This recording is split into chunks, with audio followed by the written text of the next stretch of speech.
So, hello everybody. Global economics, and we dealt the last time with our known general model of, yeah, a view of like the Keynesian view on the economy, and we did it in a bit more analytical way compared to an introductory course where we mainly did the analysis via the graphical interpretation. Um, but here, when we do all the partial derivatives, then we of course also could derive the sign of the direction if we are choosing our monetary policy parameters. So if we increase the monetary base, then overall we obtained from all the analysis, from all the signs of the partial derivatives where we made our assumptions, negative dependence on interest rates, positive dependence on income, and positive dependence of consumption on income, but smaller than 1, that then overall we obtained that the change of income with respect to an increase of monetary policy would have a positive sign. So this would then mean that we could push our economy if we are increasing the monetary base, because this would mean that we have a downward shift of the LM curve, and so to speak, one could think of the qualitative argumentation within the economy that then by this right shift of the LM curve, we initiate in the economy via the money market a downward shift of interest rates, and then this feeds into the commodity market, because there we have a negative dependence of investment on interest rates. So lower interest rates means credit are cheaper, and therefore investments are increasing, and so overall income is increasing. We did also a small example with very easy linear equations for our dependencies in the commodity and money market. But then we went into more detail how monetary policy works overall in our economy, that we not only argue with this, a little bit simple interpretation, interest rates are going down, therefore credits are cheaper, but this, of course, is the so-called direct interest rate effect via the capital cost effect, but then we can argue also via other channels. And then we had this indirect channel where we then said that within the capital markets we have also two alternatives, and that there we have a, so to speak, opposite dependence, because if interest rates are falling, that means that especially government bonds, the return of government bonds is falling, and therefore we are shifting our income, or within our portfolio at the capital markets, we are shifting to the other alternative, especially at the stock market, and that this then would mean that we have an increase in the stock market until the yields of both alternatives will be equal again, and this would then have a so-called income effect via the higher prices at the stock market. And then the argumentation from microeconomics, higher income means higher demand, and so production also would, via this indirect interpretation, also increase. And that also we could say, if we look in more detail into the dependence at the credit markets, that there a change of interest rates would also have the effect of an asymmetry between creditors and debtors. And then we looked at the empirical fact that, so to speak, creditors are in general the richer persons in a society, and because they can give away money, they have more money than they want to spend just for consumptions. And if we then look empirically at the income distribution of an economy, then we can say that we have a higher number of poorer people which need credit within our economy, and they, with lower interest rates, could now get more easy a credit. Therefore, their demand will increase. Well, the creditors, they obtain now a lower return, though their incentive is in this situation not that high as before.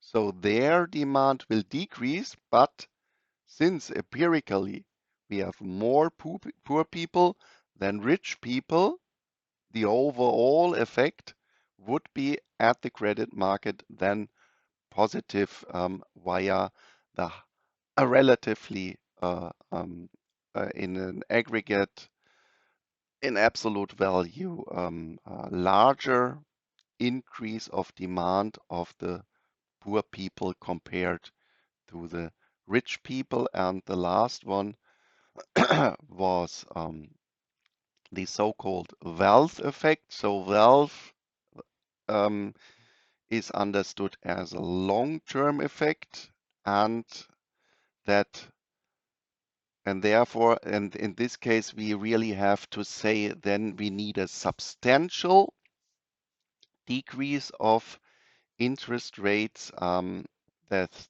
this would push especially the demand for long-term goods, durable goods, and especially what are these goods? This is the housing market.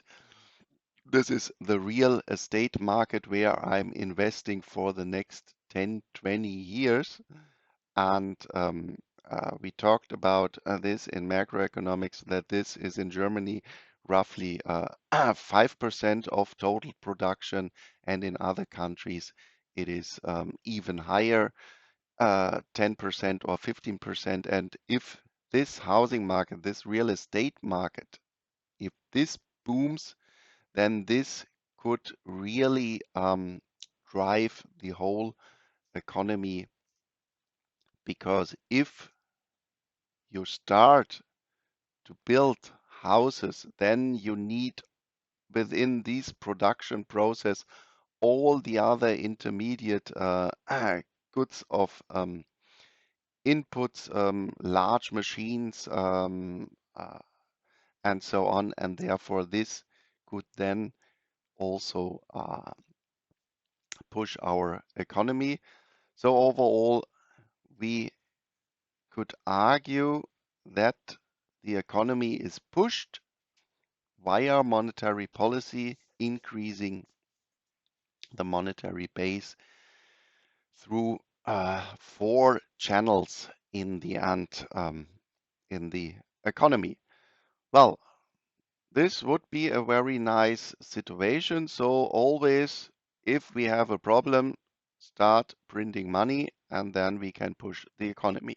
But of course, unfortunately, the situation is not that easy because especially when we already have pushed our economy and we are already at a quite low interest rate level, then unfortunately it is almost not possible anymore to push the economy via lower interest rates, because then we are in the so-called liquidity trap where money demand is very interest rate elastic. This translates in this area in a very interest rate inelastic LM curve. And well, the interpretation is in general, we can say uh, we have our cash money or we have our liquid money in overnight deposits at our banking account. And then the question, should we shift this into investments, is dependent on the opportunity cost of holding these money. Money could be interpreted as an investment with interest rate 0. And if the alternative only gives us 0.5% or something like this, then the incentive to shift the money into another investment is quite low.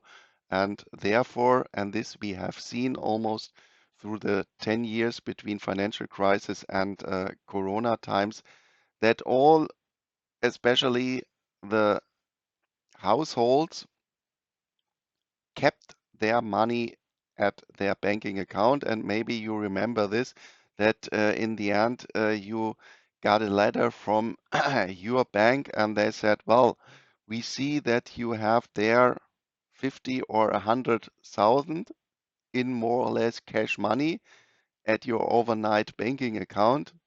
If you don't shift this money away, we will charge you 0.5% or in the end even 1%. And this ended just then when Corona started and in the aftermath of Corona when interest rate has risen again and we were again in this more inelastic part of the LM curve. Okay, then we also discussed why, so to speak, inflation scenario is not that hard compared to a deflation scenario, because within an inflation scenario we still have, so to speak, the possibility to cool down the economy by raising interest rates, while in a deflation scenario it is very hard to push via an economic policy instrument our economy. This was what we were talking the last time, and now we want to go to a more realistic description of monetary policy, because within the ISLM model,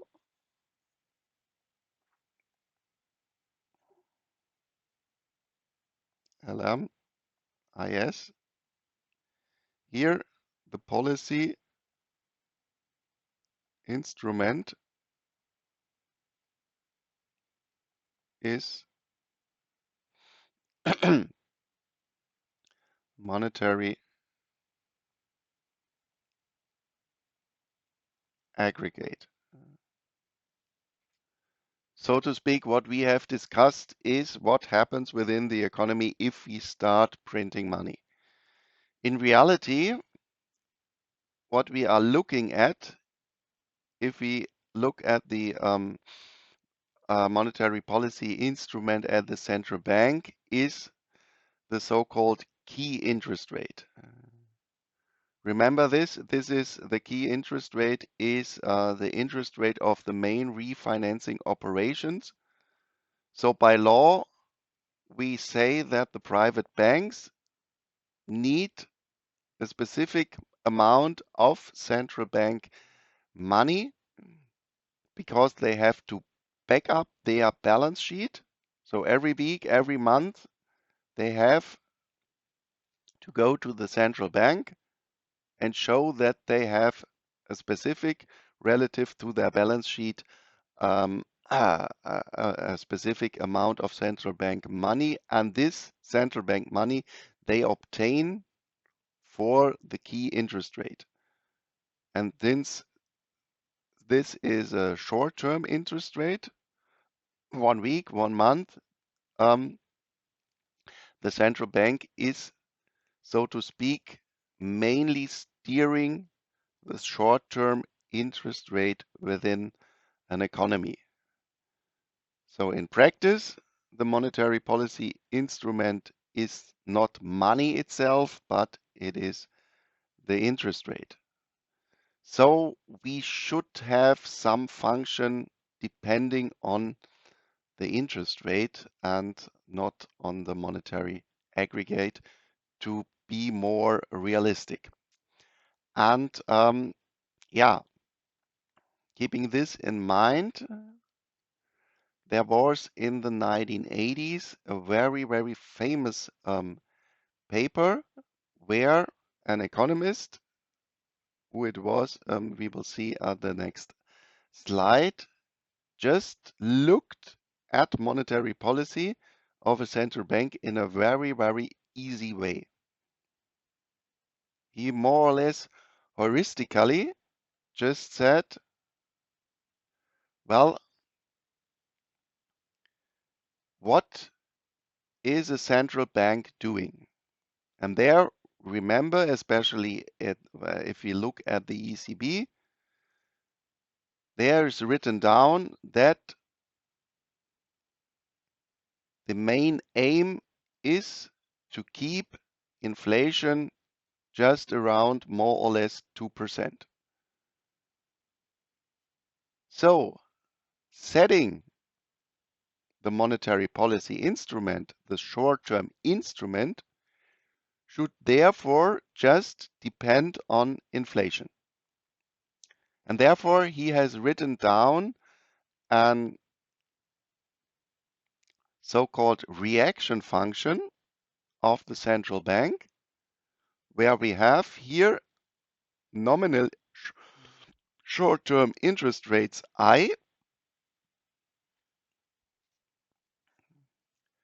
of the central bank, which should be dependent on the inflation target. Oh, here I have it already. So this would be then for the ECB our 2%. And remember, 2% symmetrically, we have a symmetric aim relative to 2%. So he just said, well, this is our aim. And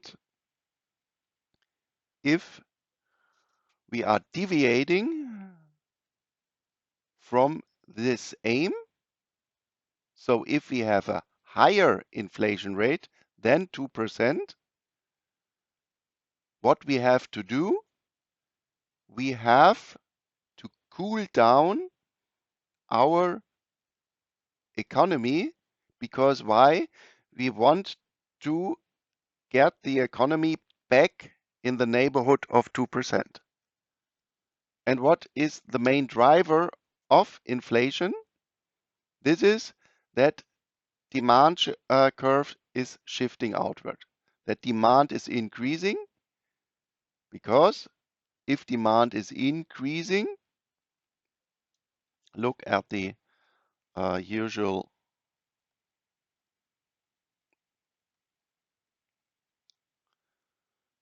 competitive market diagram, supply and demand.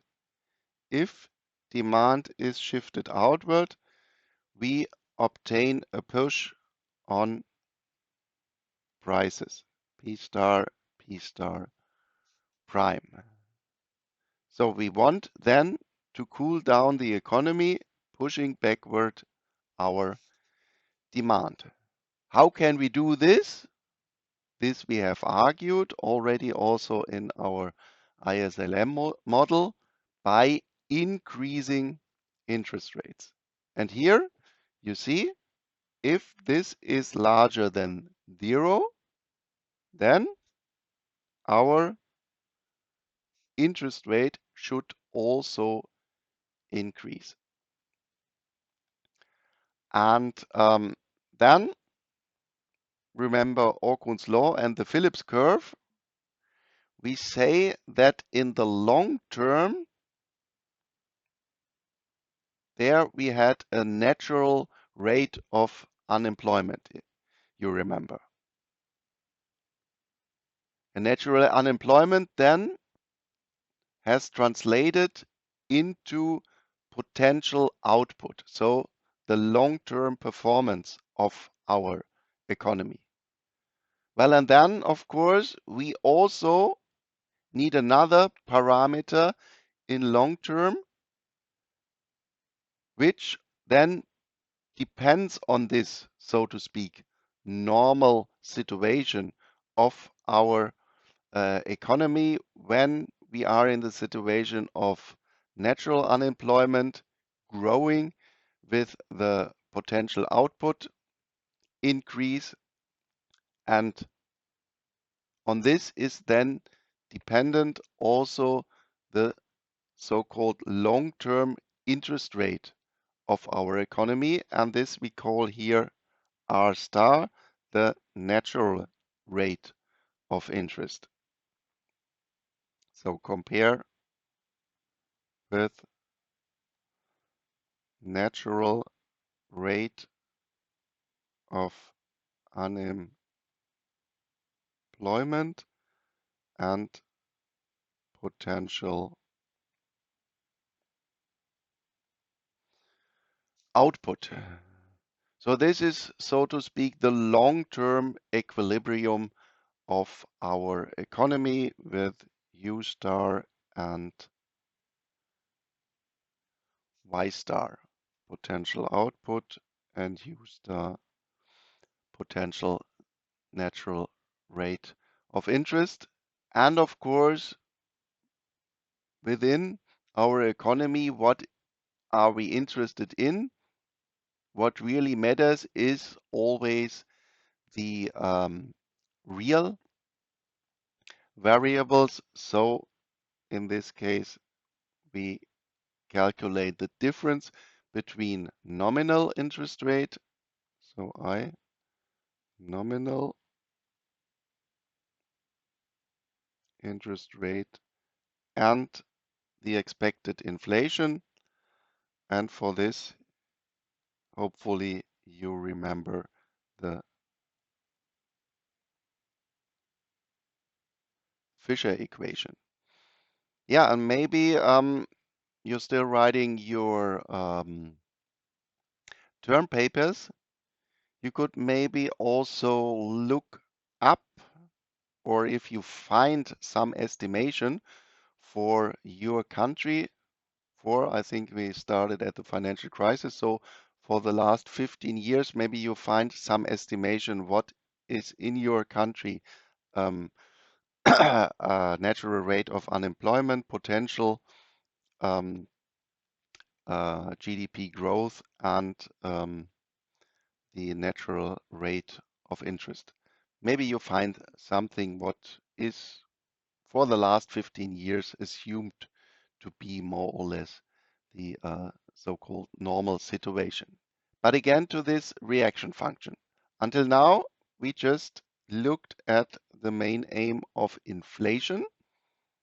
So inflation goes up, then the reaction of our central bank should be an increase of interest rate. And this is the, yeah, so to speak, easiest way to do it, to model it just linearly.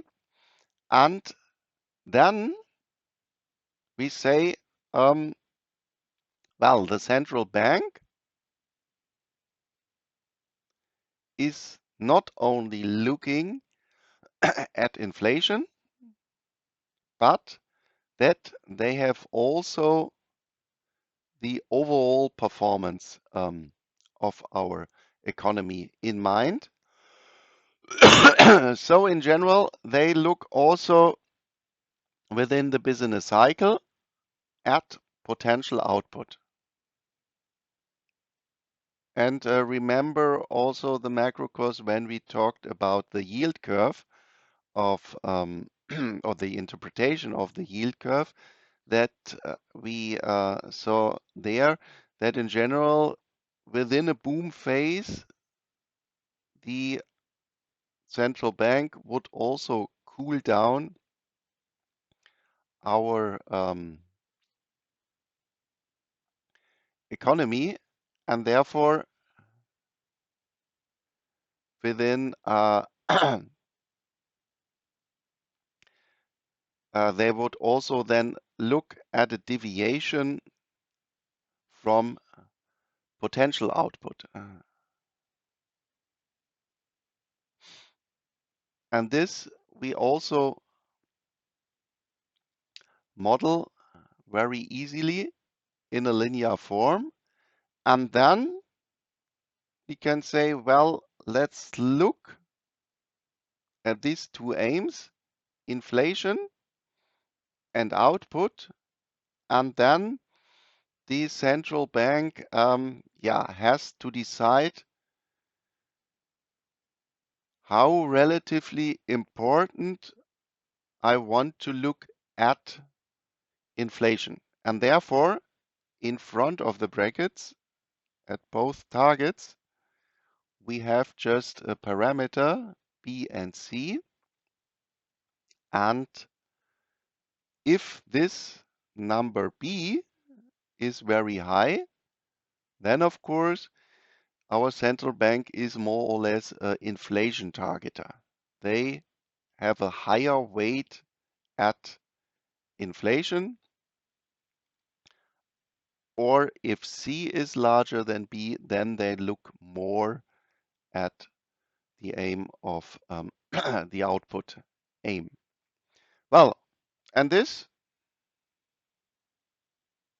John Taylor, famous economist in the US, he just took this rule, very simple, linearly, only here with two parameters, and then he fed in the data with this very simple rule. And then what you did with Okun's law, he did with his rule, and he tried just to vary B and C in order to fit the key interest rate of the US central bank. And he did this here for a period in the 1980s, 1990s. And what was quite surprisingly, what he found was that with B and C equals 1/2 and an inflation target of 2% of the of the U.S. Federal Reserve, the central bank, he saw that he more or less could one-to-one fit the historical movement of the key interest rate. So federal funds rate, this is the key interest rate of the Fed. You see here almost no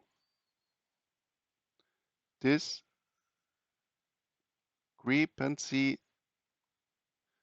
between the fit and the actual key interest rate.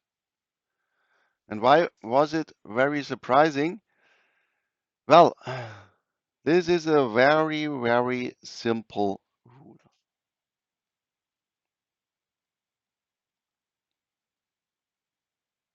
And of course, the central banks, and especially the most powerful central bank in the world, the Fed, they of course claimed when we are setting interest rates, we are doing a very deep analysis of the economy, feeding in very complicated models, doing very much econometric analysis in order to find out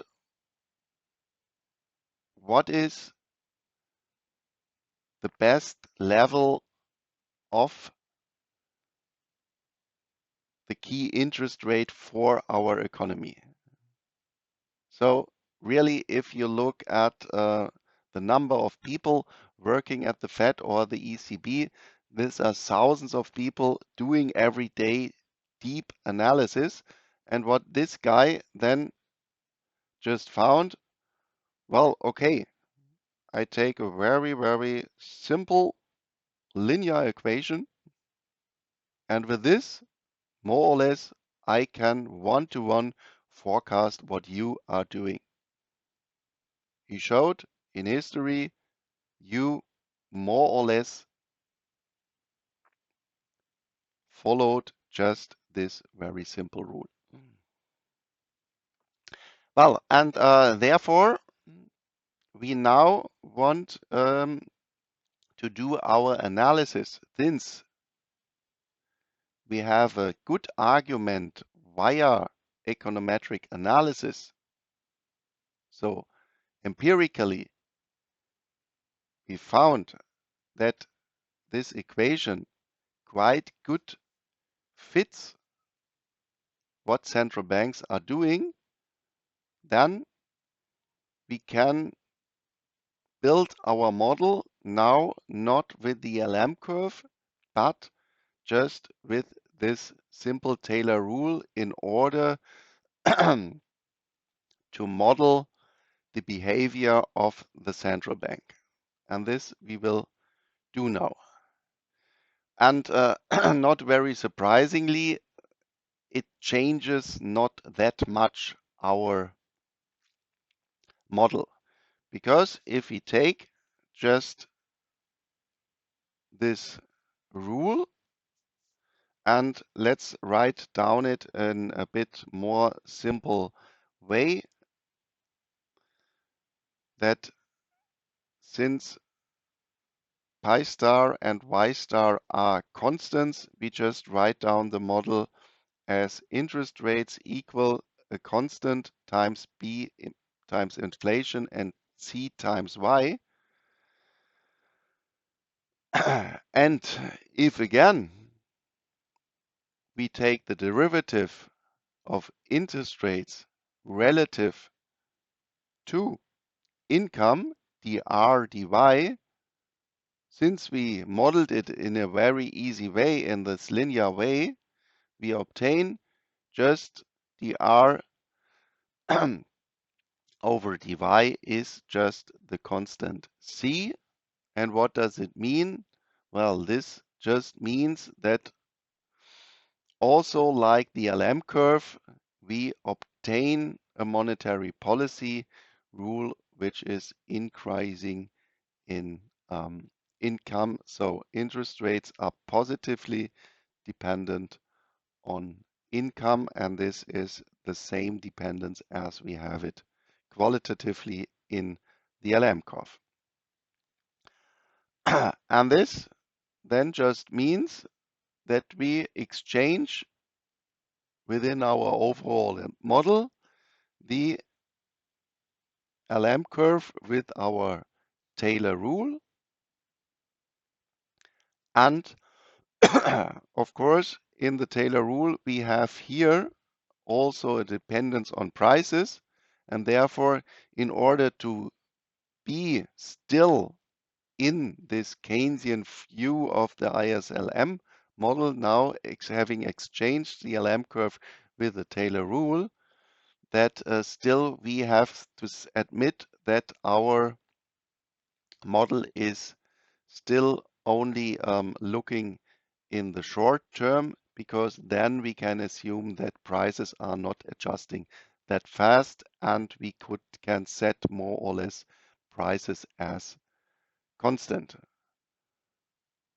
But in the end, the mechanics, now using this more realistic Taylor rule, would be still the same as we have it derived in the LM model. And this is maybe also the reason because why the ISLM model, or later on if we allow also for flexible prices, ASAD, aggregate supply, aggregate demand models are still in use. But now we want also, as we did it for the output,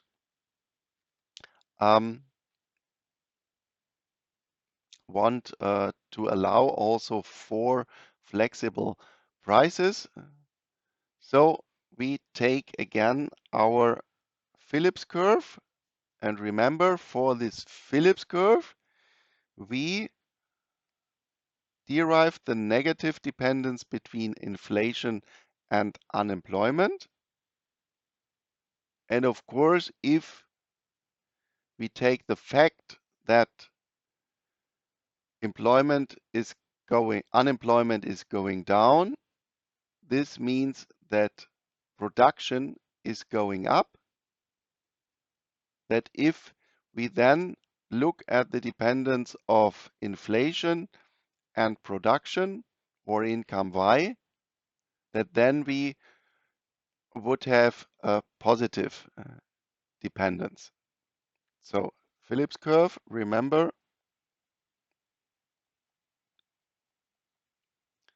this was this convex dependence of inflation and unemployment. And this dependence then translate, because Y of unemployment has a negative dependence, that then in the view of the Phillips curve, we obtain a positive dependence between inflation and income, represented by an increasing function. Well, and this function we can now use to describe our economy, taking the Phillips curve and the modeling of our monetary policy institution, which we are modeled by the Taylor rule. And then we just take the Phillips curve, pi equals expected inflation plus a parameter delta times income.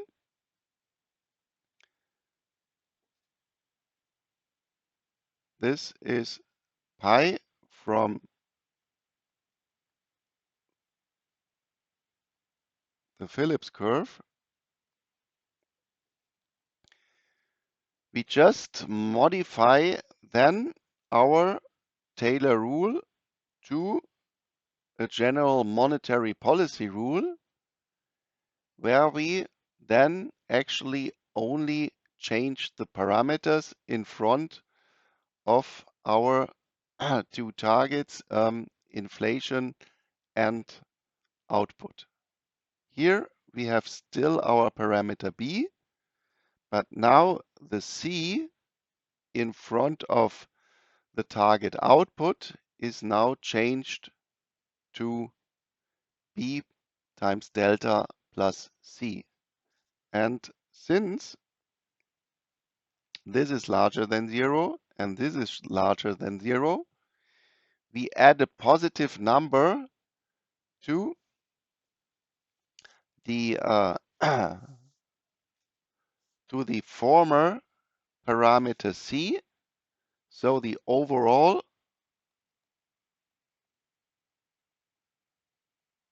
parameter is now larger than the parameter of the Taylor rule. And this add-on then represents, so to speak, an indirect effect on the monetary policy rule via the Phillips curve dependence in our economy. So what does it mean if we now interchange the Taylor rule with the monetary policy rule? This just means that we obtain a function with a larger slope, which we have to use by modeling our whole economy. Well, and this then just would mean that in reality, using also the Phillips curve would mean that we have a stronger dependence on the output and that monetary policy would be a relatively higher effect than within a model compared to the Taylor rule. Well, and that you see that what I'm talking here is not a historical view on the economy. I have given you here this link from the Federal Reserve in the United States. And let's click on this. Uh,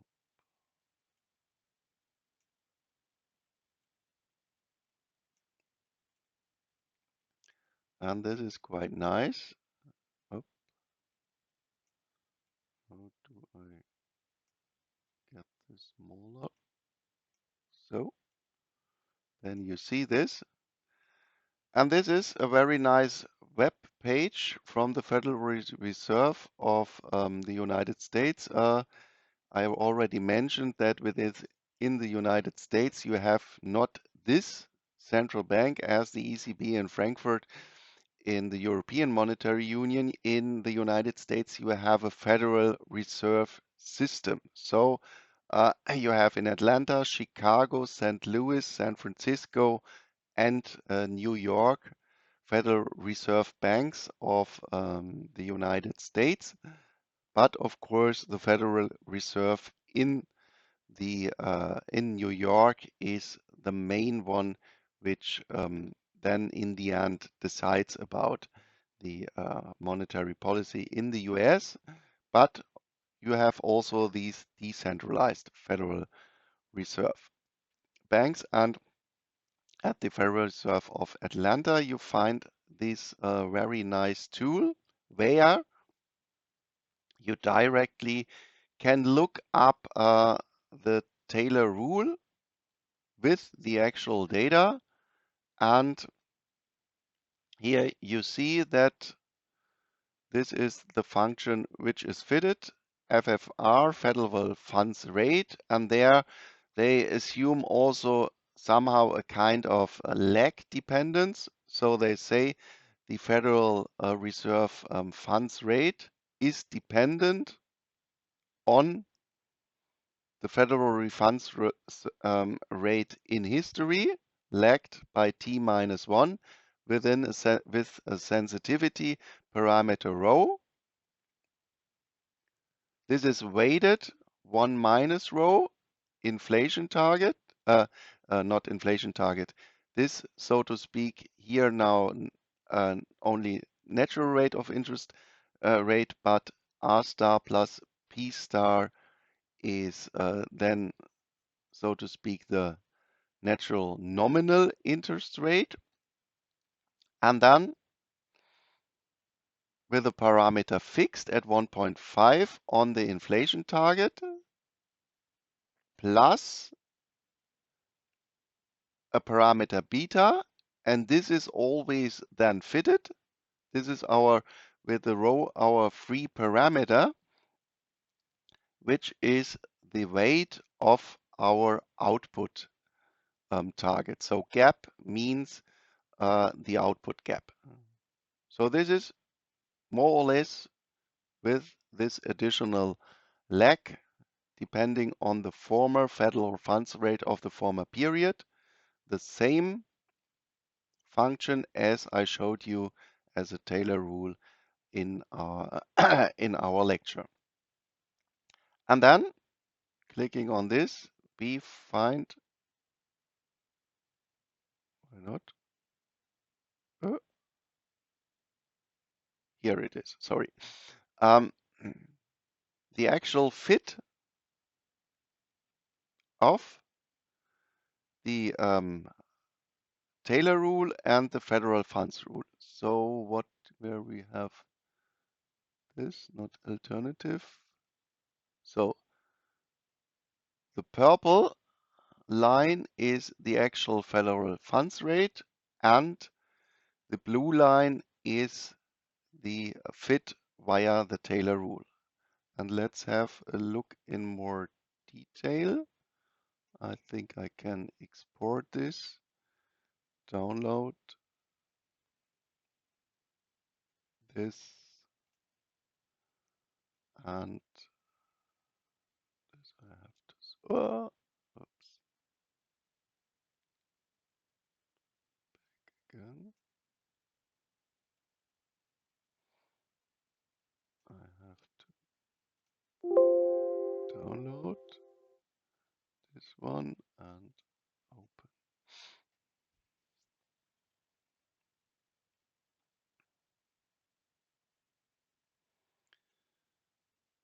So here we have it, and this is a very long historical time series.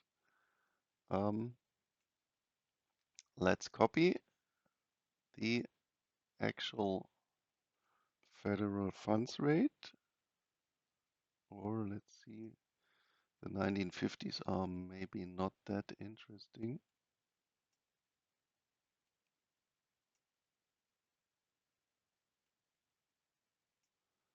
So let's start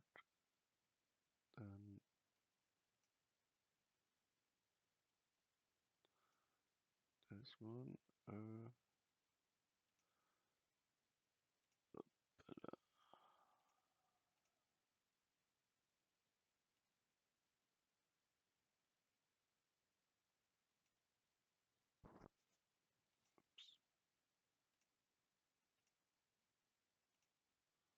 This one, and move here. Where is there? So let's say start from the breakdown of communism. Then let's take this one till now.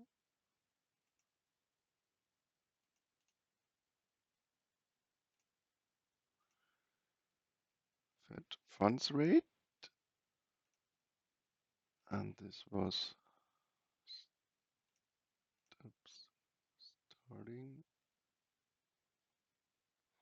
from 1991.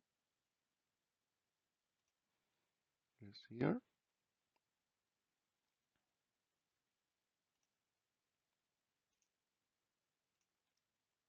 Oh.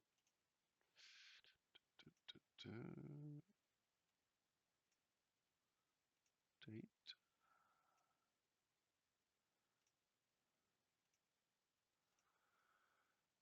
And we need Taylor rule, and this, where we find it, Taylor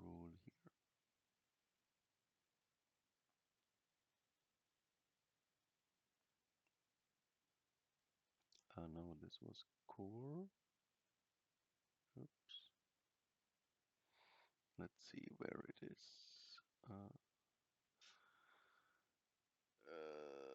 Fed funds rate. This one is the Taylor rule, and this is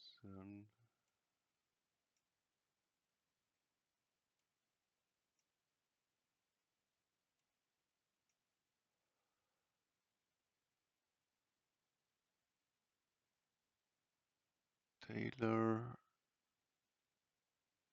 G or I, and it is Taylor 99.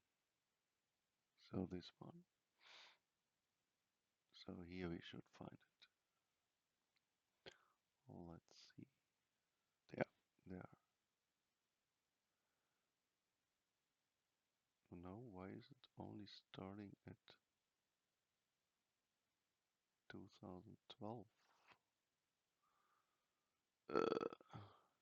Sorry.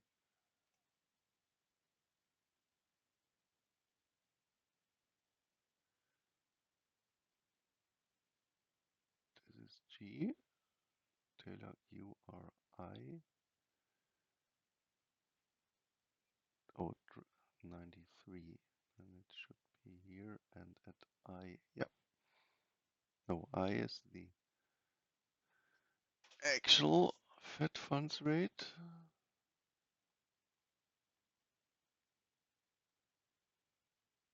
Where's Taylor rule? Sorry.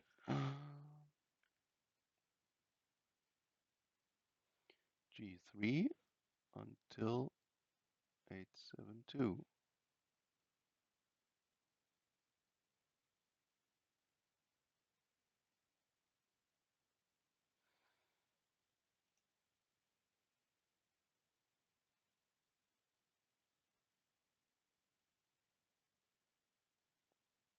But there we don't have numbers.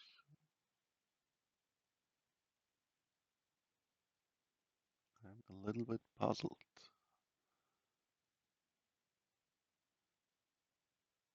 Taylor rule 99G, but this is only the data. G is date and Taylor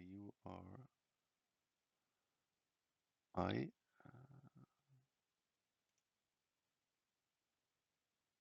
is the actual federal funds rate. Ooh.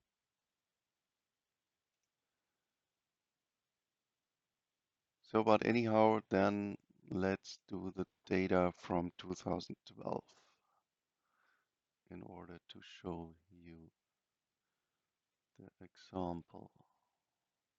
Maybe if you download this at home, you can find the right number. I'm not able to find it right now. Oops, this was from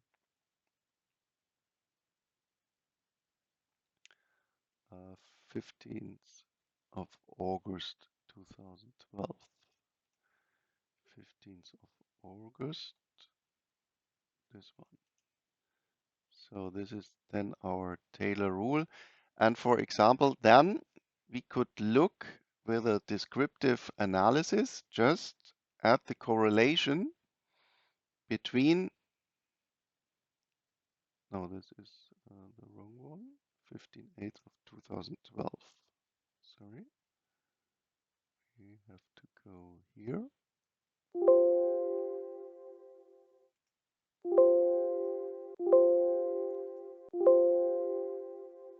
That's not working. This one. Cut and now paste it.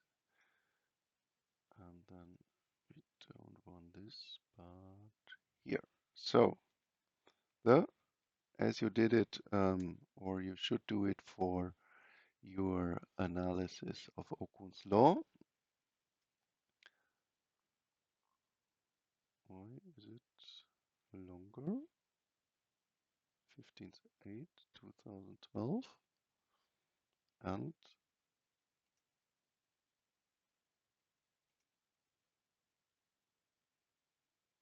oh, 52.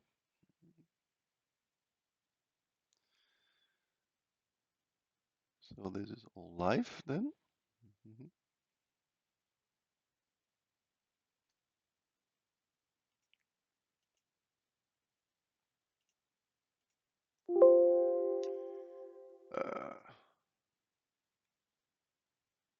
Again,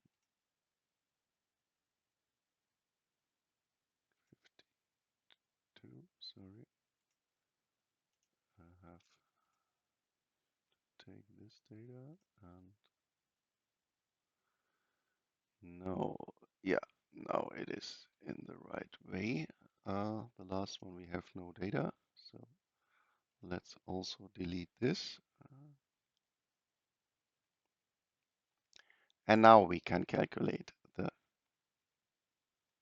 correlation between our fit and our actual data. And I'm also interested what is the outcome. Well, what we see is an R squared of 0.5, and this we have to interpret. Let's see, we can also look at this fit, how it looks like.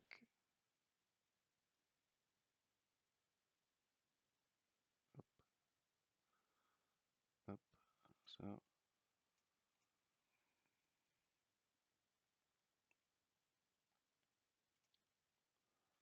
so let's see how it looks like. This is always a good thing to do, to just look at the data. Oh yeah, there you see that within this time period from 2012 to 24, our fit has quite a problem. And well, actually, the problem is not that surprising, because question to you here, Taylor rule is a blue one. And just within this time period, 2020 to 2022, we have really a large discrepancy between the Taylor rule and the economic performance measured by the federal funds rate. And what could be the reason that we have here a quite bad performance by fitting our data? What do you think?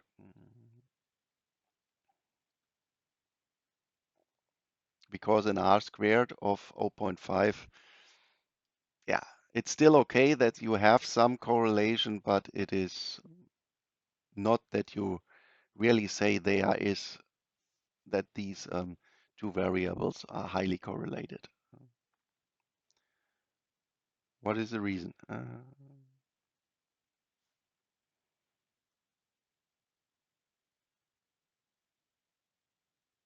Have an idea?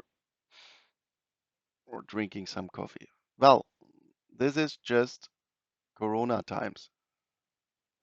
And therefore, then let's try to fit the data not until Corona, or not with Corona.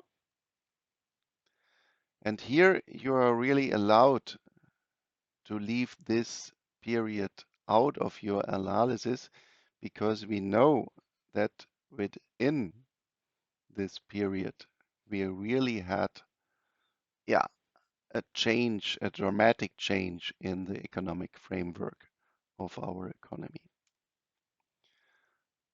And then you see, if we leave out Corona times, then R squared is, so to speak, much better. That now we have an R squared of 0.7 compared to 0.5.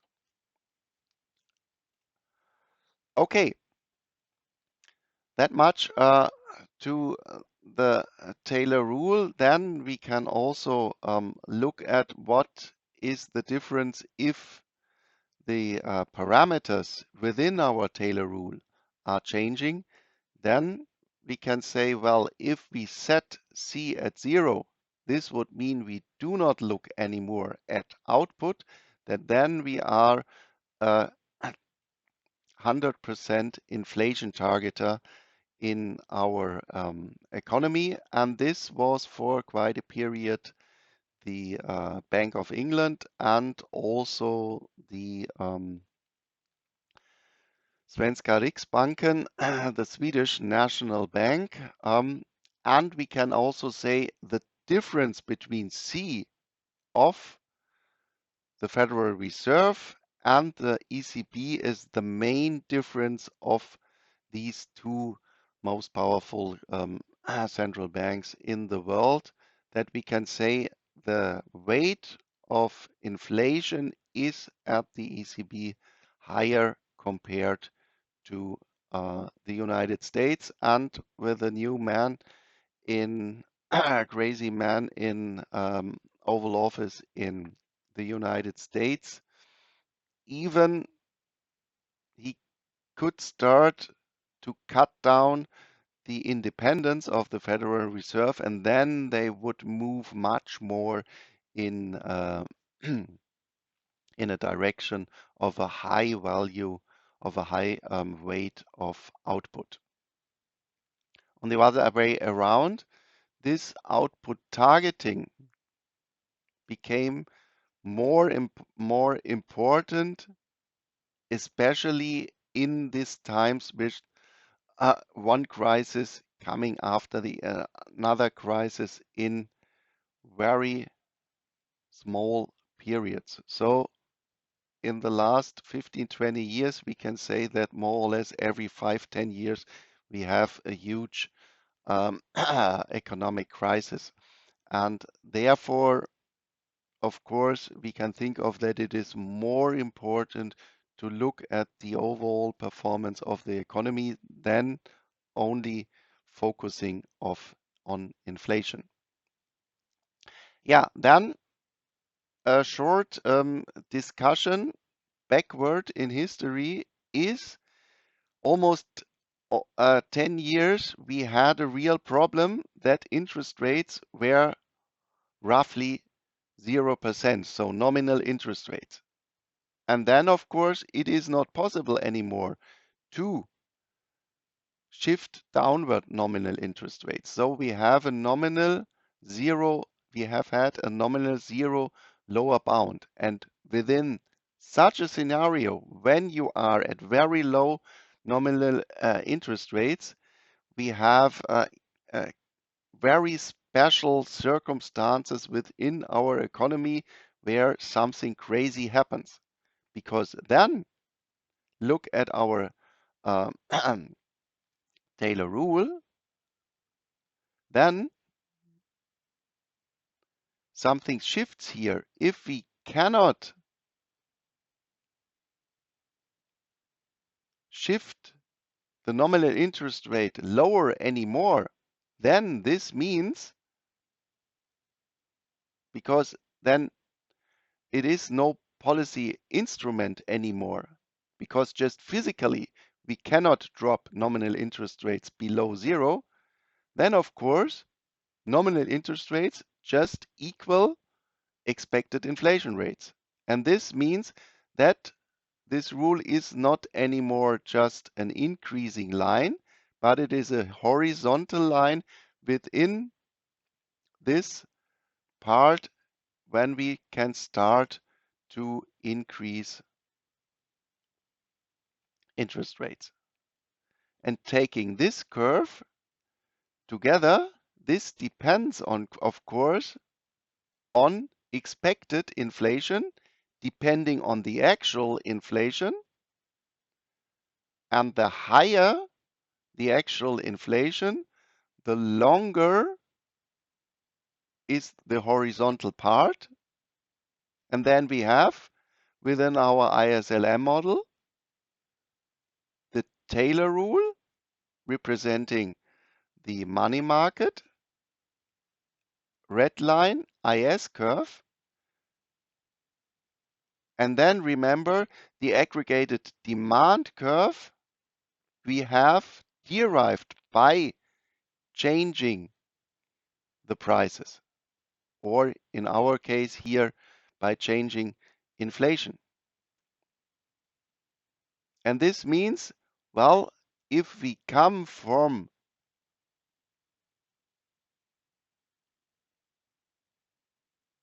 quite high inflation rates, pi 1, we would have our common aggregate demand curve. So then we are just in this part here where we just have this cut of the IS curve and the Taylor rule within the increasing part of Taylor rule.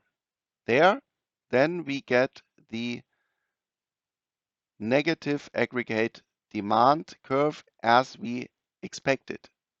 But if we then go to this horizontal part of the Taylor rule, we have the surprising thing that the aggregate demand curve is then backbending.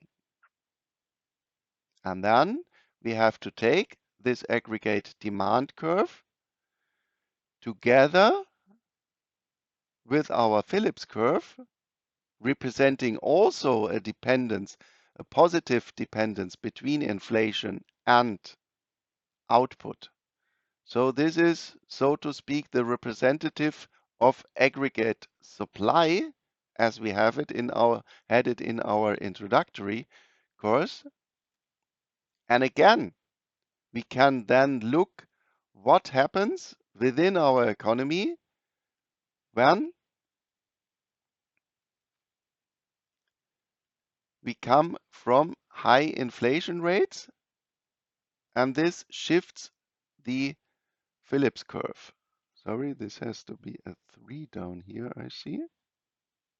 Oops. No, 3. No, 3. Ah, so it is right.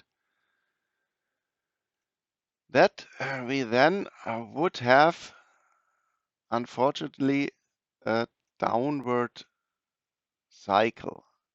And the interpretation is if we are at the nominal zero lower bound, if our inflation expectation then decrease, so if we are in a scenario where we have low interest rates and we come, as we had already discussed it, a deflation expectation scenario, that this then would mean, okay, we have decreasing output because we postpone our long-term investments. Because why? In a deflation scenario, we would think of, well, goods are cheaper tomorrow. But this then, if we are in the backbending part, would mean that even inflation decreases. So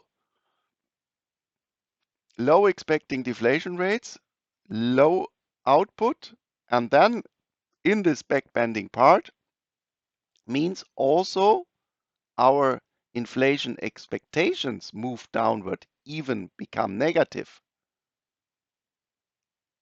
And this is then a self-fired downward spiral which we obtain.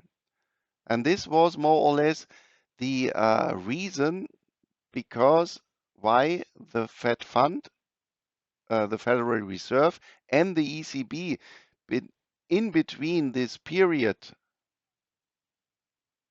with very low interest rates and low inflation, they really tried to push inflation to come out of this possible scenario that even we are in a situation where we have, so to speak, a self-fulfilling prophecy coming down. And yeah, such a situation, more or less, we had some years, especially in Japan. Yeah, mm, in order to come to the end today, we can summarize this together that we can say, well, in one case, Taylor rule, we have a very simple rule. And what are the advantages of this very simple rules? Well, we can easily calculate this. And from this also, we have a predictable monetary policy. But in general, this would be not optimal. And of course, as we have seen it in the Corona case, with the actual fit of Taylor rule in the United States, it could also be that if circumstances uh, of the economy change in a dramatic way, that we then have a really bad fit via these simple rules. And compared to this, of course, we could look at optimal rules that we always are optimizing, looking with a deep analysis in the economy. Of course, this is very complicated. And of course, then maybe a central bank policy becomes not predictable anymore. And what we have also shown is that in history, we had this monetary aggregate instrument that really central banks looked at the growth rate of the monetary aggregates as a target, but this then, in the modern terms, changed to the key rate or other signal rates, and so to speak, ultra-modern view of central bank policy is that the central bank overall looks in a very general way on the economy and has also some kind of an additional aim just to, in general, stabilize financial markets so that it is not only output and inflation. And for this, especially in the United States, was yeah, introduced the so-called forward guidance instrument. So more or less, the central bank then announced we will stay at some specific level of interest rates, not for only the next half year, but even we show the path of interest rates for the next 2 or 3 years in order to keep the economy within some specific framework. Well, let's see what happens in the United States to this kind of monetary policy, because, of course, such an instrument highly depends on the independence of the institution of the Fed. And this will be very interesting when this crazy guy is starting to rebuild the state of the United States. Yeah, in general, we could say then if we look at monetary aggregates, this was in history in the last 50 years announced especially by Milton Friedman. Um, and I did this also in the introductory course, that in general, the increase of the monetary base should be around the increase of GDP, so roughly 1, 2, or 3%. But actually, we have to admit, especially not the ECB, not the Fed, but some other important central banks in the world have really abandoned from looking at monetary policy, at monetary aggregates. So from the governor of Bank of Canada, we have the statement in Canada, we did not abandon money supply targets, but they abandoned us because also that said, well, it is quite hard even to measure what is the monetary aggregate, what is money. Think of all the digital currencies which we have right now and all the digital payment forms at Google Pay and Amazon and so on. And therefore they said, well, it doesn't matter anymore to look at monetary aggregates. And also the Bank of England says we abandon at all from monetary targets because actually the private banks money uh, creation process is the other way around, that the private banks are at first giving credit and then looking for additional central bank money. And from history, it should be the other way around. And therefore, for almost 10 years, the Bank of England has no monetary target anymore. Okay, that it was for today. And in the end, I would recommend that today the annual report of the govern of the Council of Economic Advisors in Germany, where I now 15 years ago was part of the staff, that they publish today their annual report. And if you click on this, this should function here then in 2 hours, I think. Yeah, in 2 hours we have the handover of this annual report, and I think in afternoon there's also a press conference about it.